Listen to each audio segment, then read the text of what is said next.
Happy New Year, people. Happy New Year. This is Minister Tristan Geiger And Evangelist Melvin Geiger. from Divine Beginnings Purpose Partner. And Yes, this is our first video name. of 2015.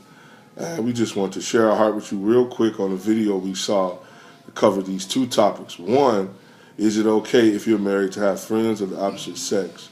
And number two, there was an alarming statistic where it says men and women in relationships and marriages, there was an 85%.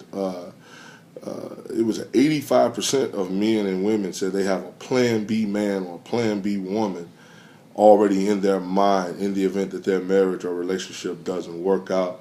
That's a crazy stat, but I guess I don't know how many people were asked, but how many people were asked that question? 85% of them said that they do. Right. And so as a result, somebody, Facebook us to see what we would say about that.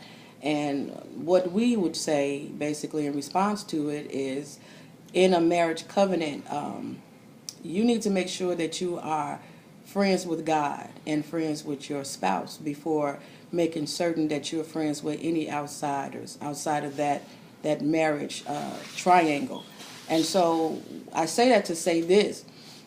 If your relationship or marriage has the foundation of it is cracked because of infidelity, or there is a mistrust by one or the other of the spouses, maybe both in certain cases, can you afford to have a friend? Yeah.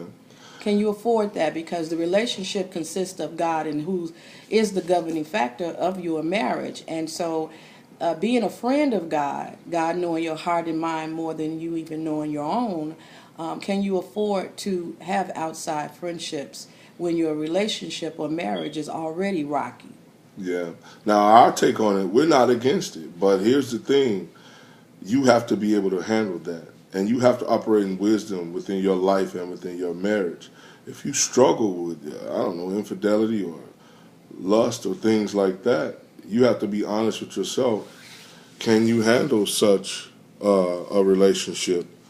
And, are you ready for something like that? Now, in our household, I'll be quick to tell you, no, we don't have a problem with that. We talk to men and women. I talk to women, eat lunch, whatever. I'm not confused about who my wife is. I don't have a desire for another woman. But we don't have a trust issue. We don't have trust issues. And we are very confident. God put us together. So my take on it is this. Why would I need another woman when I already got the one God has for me? To me, that would be the biggest waste of my time possible. So I can be friends with whoever. My wife doesn't care, and vice versa. Because at the end of the day, we know it's the Holy Spirit and God that governs our lives, and our hearts are really sold out and committed to that. As a matter of fact, a huge part of our life is to reaching out to help others attain what God has given us. So in our case, the answer is no. We don't have a problem with having friends of the opposite sex. But that may not be the case for you, and it is our prayer that you can grow your relationship or your marriage to a place where you can. But our pastor teaches all the time, hey, everybody doesn't have the same temptation. Cocaine may not tempt me not one bit. You can lay it in front of me, crack it, pour it on me. I'm just not going to smoke it. But for the next man, that could be the biggest vice ever. So you have to operate in that wisdom. Touching the other subject of this Plan B man and a Plan B woman, that's one of the main reasons why we do ministry. Yes.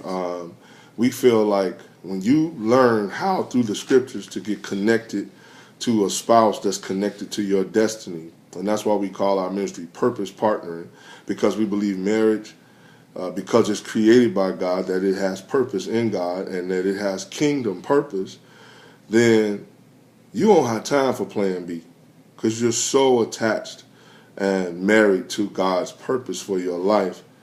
And when you're attached to the purposed person in your life, that's the key. You don't have time for Plan B.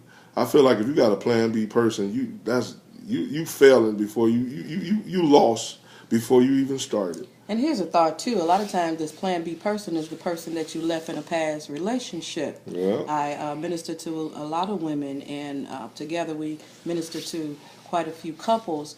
And a lot of times, you have an intent to have that Plan B person as the one you left, but seriously thinking, if that person was eligible at the time that you were with them, and things were not right within that relationship. Apparently they weren't, because you're not with them and you're married now or going on to move to someone else. Why would you think that it's okay to go back? A lot of times God has brought us out of situations because we don't have anything in the forefront, meaning that we have no expectation of what God said and where God is taking us, because we're disconnected from Him. A lot of times we turn back and pick up those things that God has delivered from us, or we'll look next door and want what somebody else has, not knowing how they have attained what they have, and if what they have is what God wanted for them. So it's best for us to always set the Lord before us and follow the steps that He has before us to be prepared for the next mission in our lives. The Plan B effect does not work. It was not designed to work. It is something the enemy put in front of us to tempt us and cause us to fall. Yeah. So in conclusion, we want to tell you this. The grass is not greener on the other side. You need to water your grass.